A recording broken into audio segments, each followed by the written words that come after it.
There's a lie out there, a big one, and it's being told to every single person who's ever thought about growing their own food. It's on every seed packet.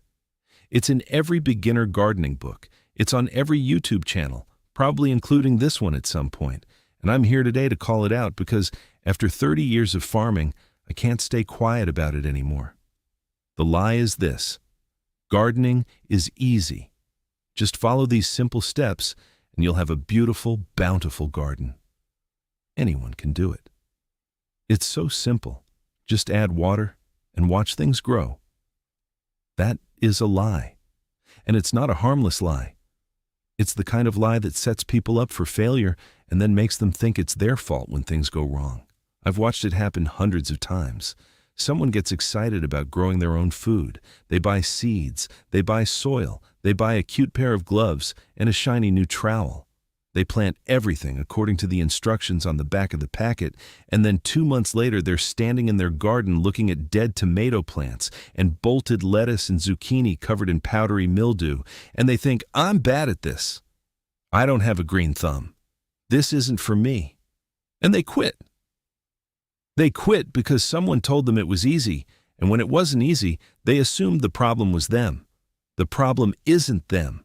The problem is the lie. Now let me be clear about something.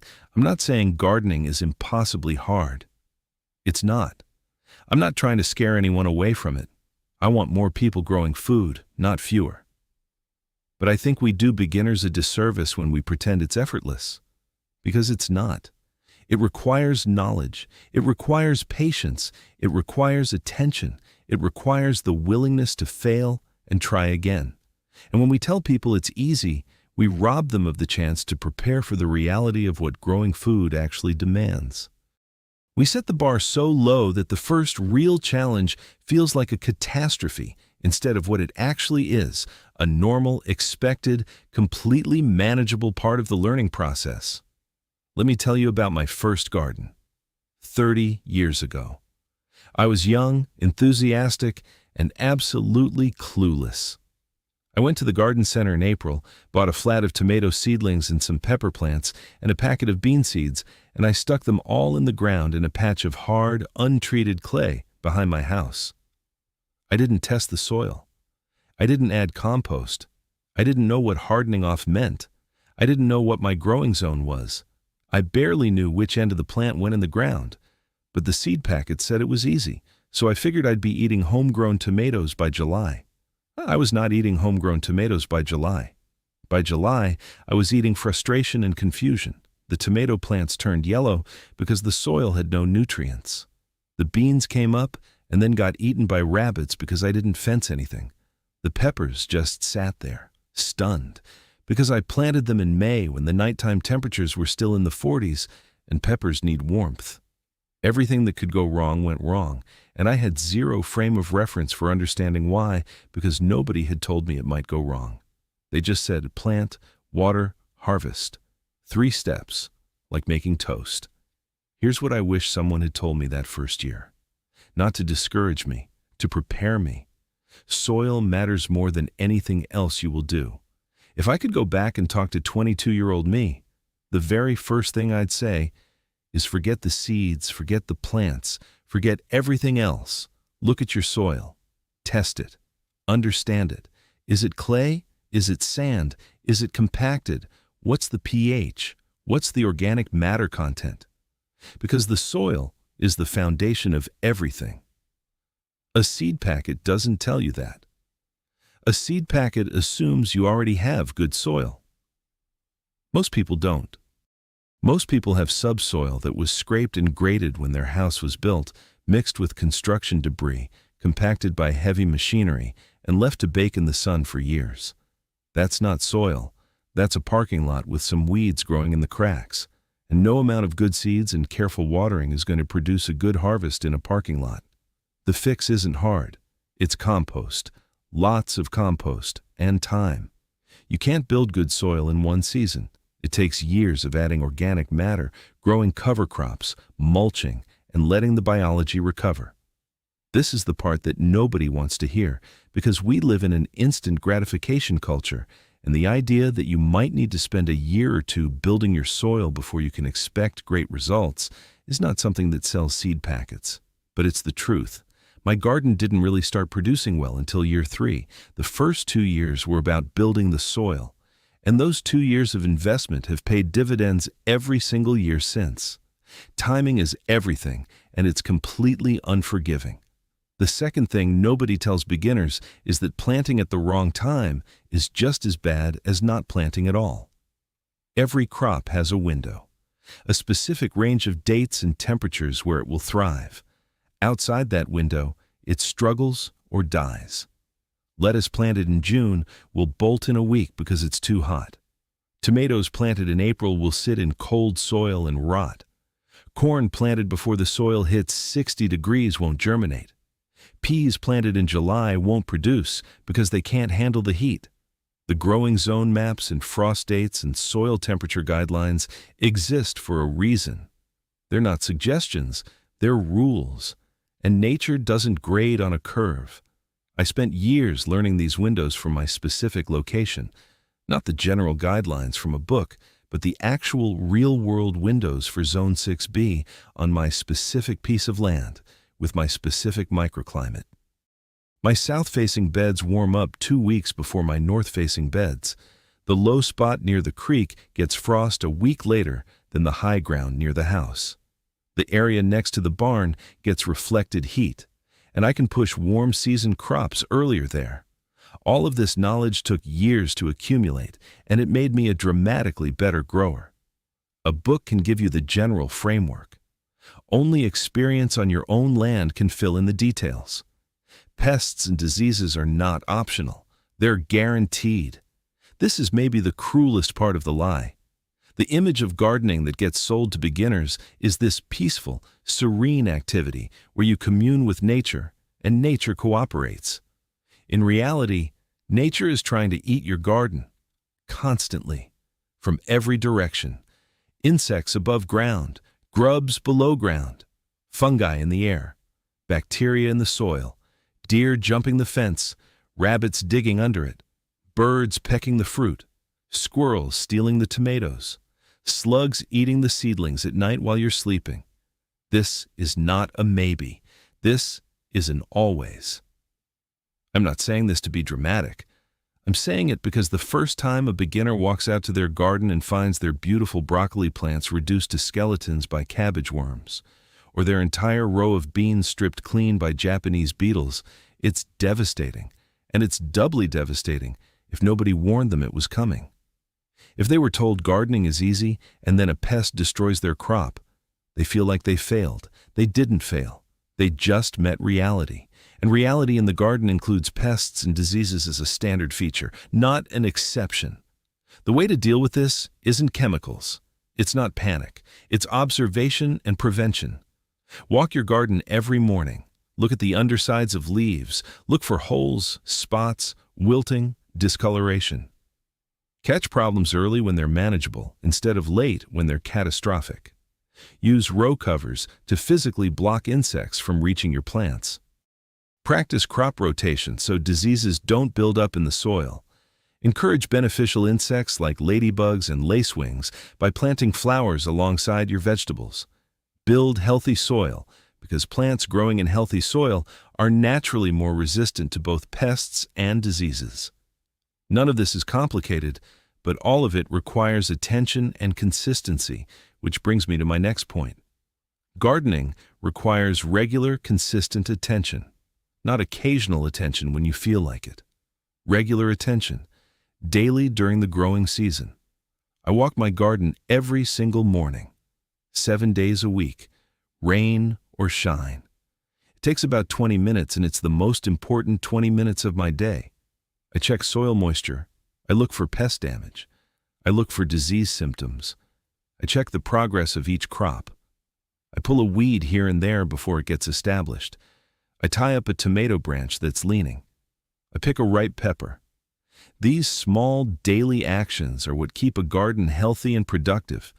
Neglect it for a week and things spiral. Weeds take over, pests establish colonies, diseases spread, fruit rots on the vine. A garden is not a set it and forget it project. It's a relationship. It requires showing up. This is the part where people push back and say, but I have a job and kids and a life, and I can't spend 2 hours a day in the garden. And they're right.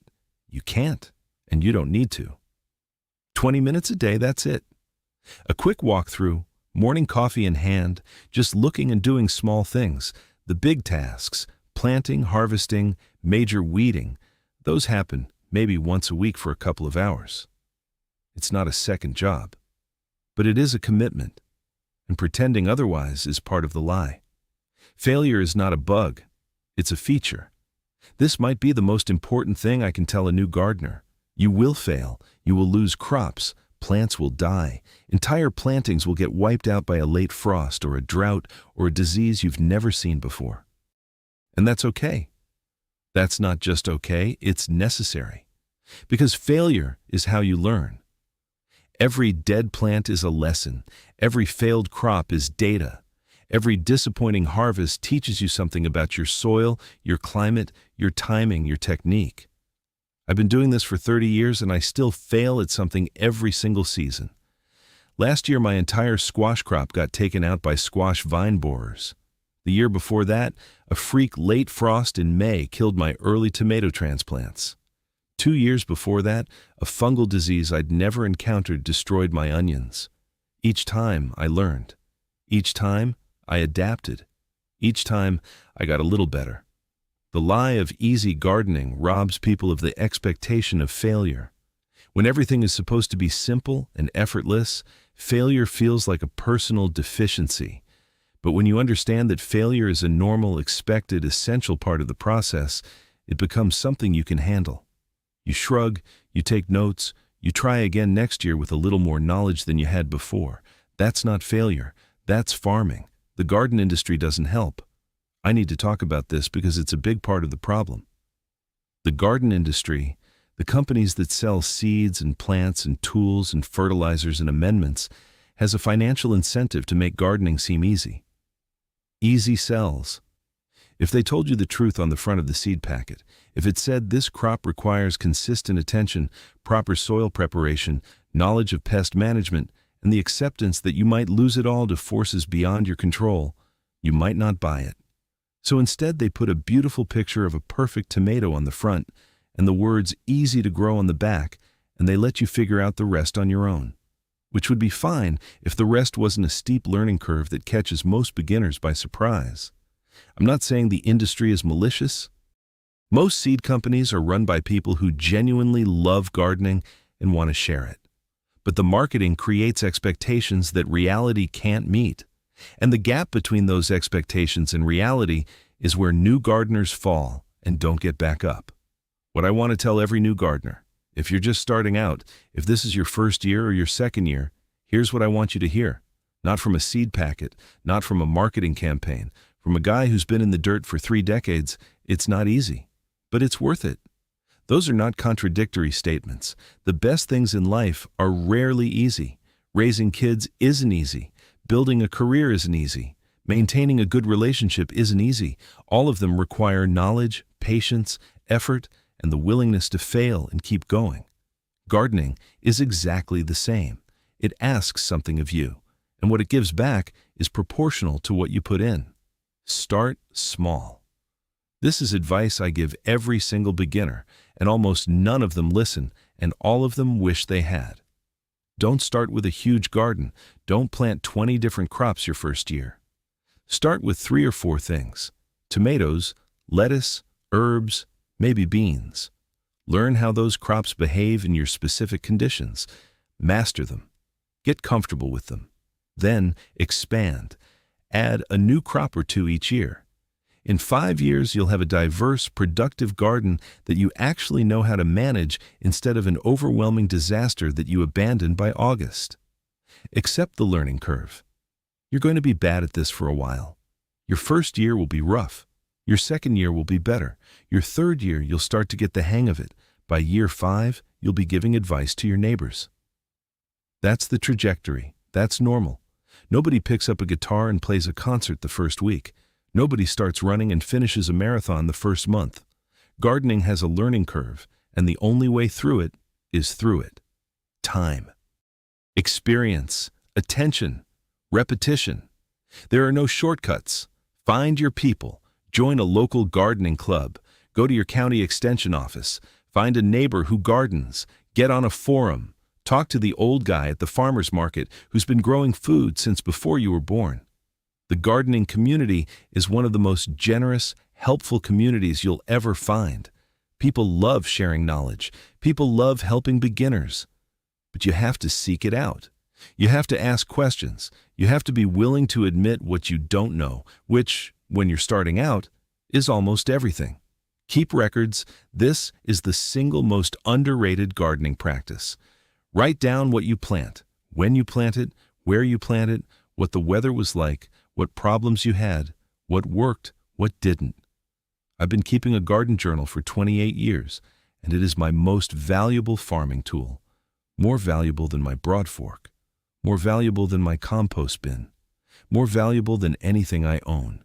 Because it contains 30 years of data specific to my land, my climate, my soil, my conditions. When someone asks me when to plant garlic in my zone, I don't guess. I flip open the journal and find the answer. When I have a pest problem I've never seen before, I check whether it showed up in a previous year and what I did about it. The journal is my memory extended beyond what my brain can hold. Start one now. You'll thank me in 10 years. Be patient with yourself and with the earth. The soil doesn't work on your schedule. The weather doesn't care about your plans. The bugs don't read seed packets. Everything in the garden operates on its own timeline, and the sooner you accept that and work within it instead of fighting against it, the happier and more successful you'll be. Patience isn't just a virtue in gardening, it's the whole game. The patient gardener who pays attention and responds thoughtfully will always outperform the rushed gardener who throws money and effort at problems. Always. 30 years has proven that to me beyond any doubt. So here's the truth. The whole truth. The truth they don't put on the seed packet. Gardening is one of the most challenging, frustrating, humbling, unpredictable, labor-intensive, emotionally exhausting, and deeply, deeply rewarding things you can do with your time on this earth. It will break your heart and fill it back up in the same season. It will teach you patience you didn't know you had, and test patience you thought was unlimited. It will connect you to the land and the weather and the seasons and the great, slow, ancient cycle of growth and decay that has been turning on this planet since before there were people to witness it. And it will feed you, not just your body, your soul. That's the truth. Not easy. But God, is it worth it? The biggest lie they tell new gardeners is that you don't need to try very hard. The biggest truth I can tell you after 30 years is that trying hard is the whole point.